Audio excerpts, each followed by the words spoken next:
ही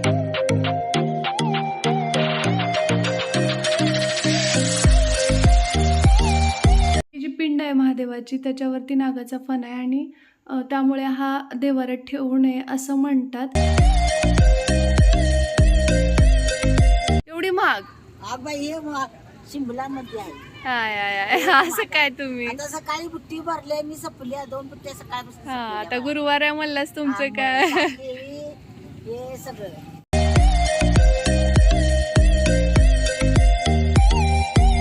पूजेचं साहित्य आणायचं कारण मार्गशीर्ष महिना उद्यापासून स्टार्ट होतोय है ना श्री. आणि आणखी एक महत्वाची गोष्ट मला तुम्हाला सांगायला आवडेल.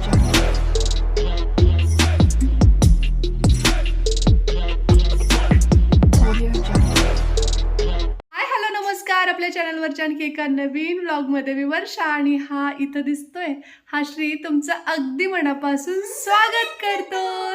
तर आज मी क्लिनिंग करणार आहे ती म्हणजे जे आपले तांबा पितळेचे देव वगैरे असतात किंवा भांडी असतात तर ती सुद्धा स्वच्छ करायची आहे. कारण की उद्या आहे मार्गशीर्ष महिन्याची सुरुवात म्हणजे आरंभ होतोय. तर उद्या गुरुवार पण आहे तर म्हटलं आज बऱ्यापैकी आपण क्लीन करू. चला तर मग सुरुवात करूया आजच्या ब्लॉग. आज जे मी DIY बनवणार आहे त्यामध्ये या चिंचेचा रोल खूप महत्त्वाचा आहे. ते काय ते पुढे तुम्हाला समजेलच. तर मी भिजत घालते चिंच. आणि हो तुमच्या बऱ्याच जणींच्या कमेंट्स गेल्या वेळेस होत्या की ताई 2-2 देव ठेवू नकोस देवाऱ्यामध्ये, डबल नसावा, एकच देव असावा. म्हणजे विठ्ठलाच्या 2 मूर्त्या वगैरे असं होतं माझ्याकडे. कारण की काचे काही देव होते माझ्याकडे आणि माझे लग्नात दिलेले तर त्यामुळे ते जास्तीचे झाले होते. तर आईने मला त्यावरती सुचवलं की आणि माझी मामाची मुलगी पण म्हटली की बाबा तू काय कर हे सगळे जे देव आहेत ना ते एकत्र करून मग अंगठ्यापेक्षा जास्त उंचीची मूर्ती नसावी असं तुमच्याकडनंच मला समजलंय. तर त्या हिशोबाने जे अक्काचे देव आहेत ते तसेच ठेवून जे बाकीचे देव आहेत तर ते देऊन म्हणजे त्या जागी दुसरी मूर्ती जे माझ्याकडे देव नाही आहेत त्याची बनवायला द्यावं म्हणून मी याच्यातले देव काही जे आहेत ते दिलेले आहेत. आणि ना हे वाले तर हे म्हणजे जर्मनचे आहेत ॲक्च्युली. तर ते ठेवू नये म्हणतात देवाऱ्यात असं कमेंटमधनंच मला समजलं. म्हणून मग मी म्हटलं की चला आईला विचारलं तर ती म्हटली ठीक आहे हे तू हवं तर म्हणजे पंचगंगेमध्ये वगैरे तीर्थक्षेत्राच्या ठिकाणी सोडू शकतेस. तर हे सगळे मी याच्यातले काढते. खरं सांगायचं तर हे देव अक्कानी मला बनवून दिलेले होते त्यामुळे माझी इच्छा होत नाही की हे तीर्थात मी सोडावेत. त्यापेक्षा लक्ष्मीच्या समोर जर हे देव मी ठेवले तर कसं वाटेल मला तुम्ही सांगा. ही जी पिंड आहे महादेवाची त्याच्यावरती नागाचा फण आहे आणि त्यामुळे हा देवाऱ्यात ठेवू नये असं म्हणतात. कारण की म्हणजे काय त्यामागे शास्त्रोक्त मला माहिती नाही आहे. पण मला आईंनी हे दिलं होतं कारण आमचं कुलदैवत महादेव असल्यामुळे मग आई म्हटलेल्या की याची पूजा करत जा, सासू आई म्हटलेल्या. तर मग त्यामुळे मी हे आणले होते. परंतु आता या जागी लवकरच पितळेचा एक अंगठ्याच्या उंची इतका असेल अशा हिशोबाने पिंड घेऊन येणार आहे. लवकरच आणेन मी ती. तर या इथं मी 1 चमचाभर बेसन पीठ घेतलंय. आज मी देव क्लीन करणार आहे त्यासाठी DIY बनवणार आहे. तर या इथं दही हे जुनं दही आहे म्हणजे थोडंसं जास्त आंबलेलं दही असावं ते सुद्धा 1 चमचाभर मी घेतलंय.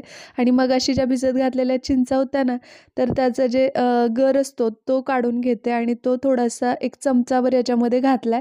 आता हे छान मिक्स करून घ्यायचं आणि याच्यामध्येच आता मी टाकणार आहे ती म्हणजे पिठी साखर. कारण की स्क्रब व्हायला हवं. आपण देवांना घासताना म्हणजे ते स्वच्छ निघले गेले पाहिजेत आणि ब्रशचा वगैरे वापर करायचा नाही म्हटल्यानंतर म्हणून या इथं मी अर्ध लिंबू घेतलेला आहे. लिंबू पिळून घेतल्यानंतर यामध्ये आपल्याला इनो किंवा खायचा सोडा जो असतो आपला तर तो घालायचा आहे आणि मस्तपैकी हे मिक्स करून घ्यायचं आहे. तर आता तुम्ही पाहत असाल हे छानपैकी असं फ्लपी होऊन वरती येतं आहे. तर त्यामुळे लवकर देव स्वच्छ होतात. आणि आता लिंबू जे आहेत तेच आपल्याला त्यामध्ये डिप करायचं आहे. आणि त्यानंतर इथं मी घेतलेली आहे बघा लक्ष्मीची मूर्ती. तर ती अगोदर कशी होती हे तुम्ही आता पाहिलेलं आहे. कसल्याही प्रकारचं केमिकल किंवा पितांबरी न वापरता अगदी घरच्या साहित्यांपासून आपण देव अतिशय छान पद्धतीने स्वच्छ करू शकतो. अगदी हलक्या हाताने सुद्धा तुम्ही हे पूर्णपणे मूर्तीवरती लावून ठेवलत आणि एक 5 ते 10 मिनिटांनी परत तुम्ही हे क्लीन केलं तर तुम्हाला लगेचच फरक दिसून येईल. आता इथं तुम्हाला दिसत असेल तर मी व्यवस्थितपणे मूर्तीला मागून पुढून हे व्यवस्थित लावलेलं आहे.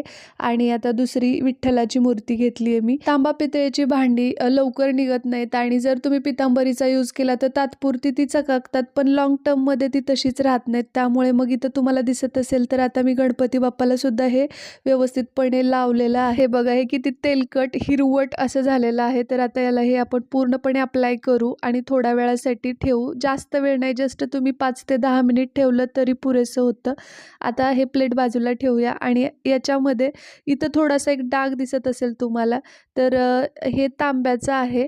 तर याच्यावरती हा एवढाच डाग पूर्णपणे कसा रिमूव्ह होऊ शकतो हे सुद्धा तुम्ही पुढे पाहाल. याच्यावरती हे जस्ट अप्लाय करून थोडंसं रब केलं आहे मी आणि एक 5 मिनिटासाठी ठेवून देते आणि बाकी पुढची प्रोसिजर दाखवते. आता हा तांब्या कलश होता हा, तर याच्यावरती सुद्धा डाग वगैरे दिसत असतील तुम्हाला असे हिरवट, तर ते सुद्धा पूर्णपणे क्लीन होतात हे अप्लाय केल्यानंतर. आणि लगेचच धुवून नाही घ्यायचं, हे लावायचं, थोडा वेळ ठेवायचं. त्यानंतर आपल्याला एक स्क्रबर म्हणजे जे आपले साखर असते ना, तर ती अख्खी साखर नाही घ्यायची, थोडीशी दळून घ्यायची, म्हणजे पिठी साखर असते तर थोडीशी खरबडीत असावी ती, आणि त्याच्या मदतीने आपल्याला परत ते क्लीन करून घ्यायचं आहे. म्हणजे त्याच्यामुळे ते पूर्णपणे 1-2 डॉट वगैरे राहिलेले असतात ते सुद्धा निघतात.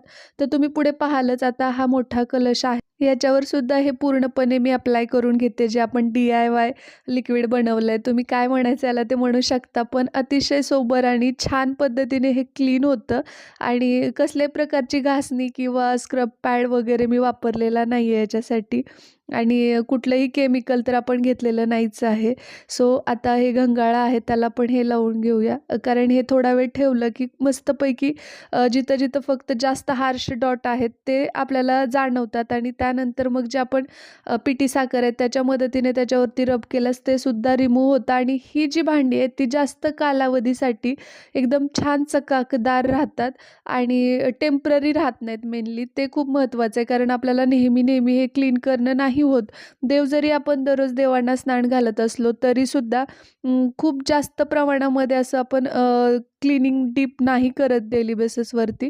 तर हे बघा, हे पिठी साखर आता याच्यावरती मी अशी शिंपडून घेतली आहे आणि ती भुरभरून घेतल्यानंतर आपल्याला आपल्या अंगठ्याच्या मदतीनेच किंवा बोटांनीच हे असं छानपैकी स्क्रब करून घ्यायचं आहे, कारण छोटे छोटी डिझाईन असते मूर्त्यांवरती, काही ठिकाणी असं काळपटल्यासारखं झालेलं असतं, तर ते निघण्यासाठी हे खूप बेस्ट आहे. तर आता इथं गंगाळ्यामध्ये मी स्वच्छ असं प्यायचं पाणी घेतलेलं आहे. त्याच्यामध्ये आता हे देव मी तुम्हाला क्लीन करून दाखवते. हे वॉश करून घेऊ आपण लक्ष्मीची मूर्ती. पाहू शकताय तुम्ही याच्यामध्ये ड्रास्टिक चेंज तुम्हाला दिसून येईल, कारण की मूर्ती किती काळपटल्यासारखी आणि हिरवट दिसत होती आणि आत्ता बघा तुम्ही किती छान चकाकते. आता याबरोबरच विठ्ठल रुक्माईची मूर्तीसुद्धा तुम्हाला दाखवते, म्हणजे फरक दिसून येईल, कारण की या दोन्ही मूर्त्या मी अगोदर तुम्हाला दाखवल्या होत्या कशा होत्या त्या, आणि आता तुम्ही पाहू शकता किती सुंदर चकाकी आली आहे या मूर्त्यांना. अगदी नवीन असल्यासारख्या वाटतात आणि एकदम खाचा वगैरे असतात ना, त्यामधली सुद्धा जी काही डर्ट होती ती क्लीन झालेली आहे. आता बाकीच्या पण मूर्त्या मी तुम्हाला क्लीन करून दाखवते, जेणेकरून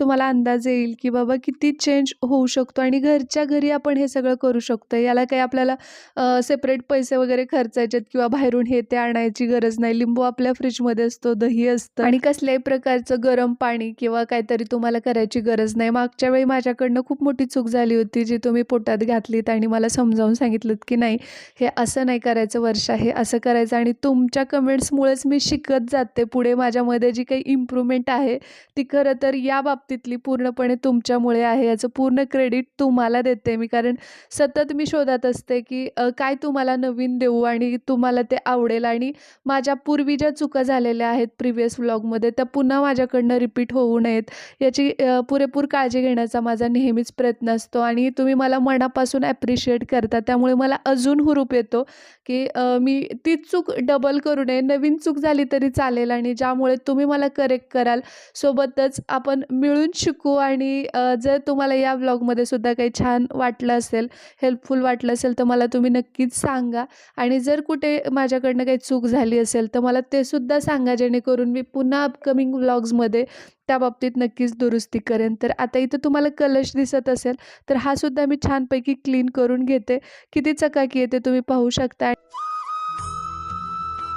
आणि मगाशी आपण इथे एक डॉट होता त्याच्यावरती हे लावून घेतलं होतं आणि आत्तासुद्धा तो अंदूक दिसत असेल तुम्हाला. तर आता हे पूर्ण ताट मी क्लीन करून घेते. ॲक्च्युली हे नवीनच ताट होतं, पण ते वापरात मी आणखी तितकं जास्त आणलेलं नव्हतं, त्यामुळे त्याचं स्टिकर वगैरे तुम्हाला तसंच दिसत असेल. पण काही पाण्याचे डॉट वगैरे पडले की अशा पद्धतीने वण राहू शकतो किंवा तो डाग निघत नाही.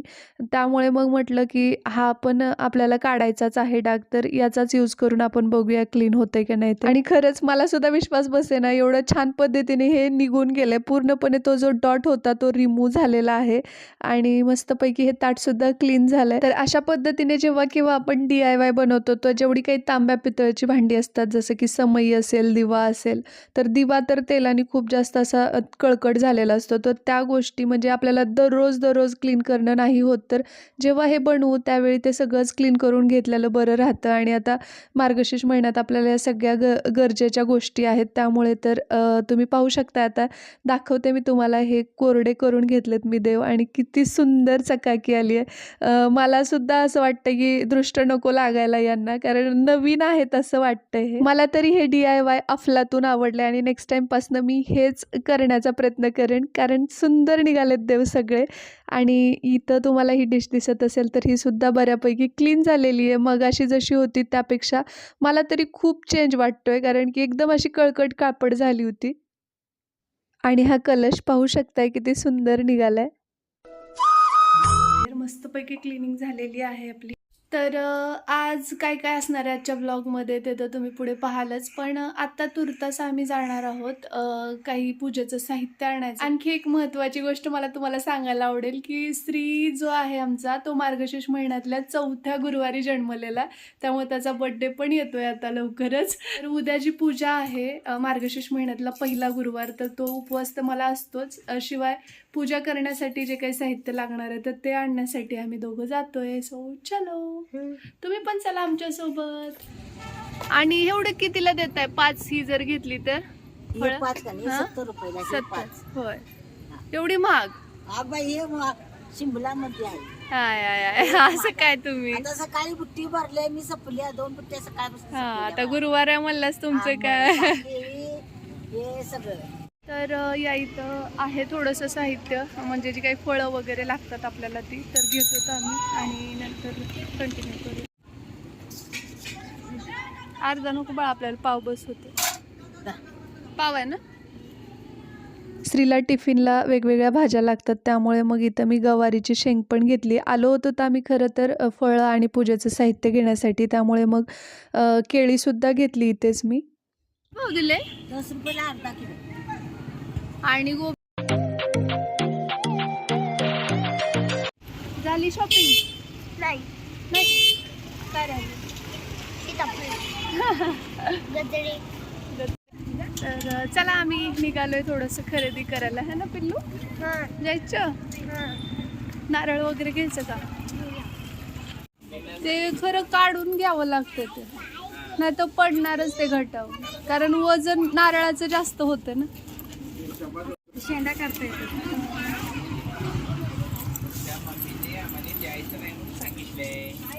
घे बाळा.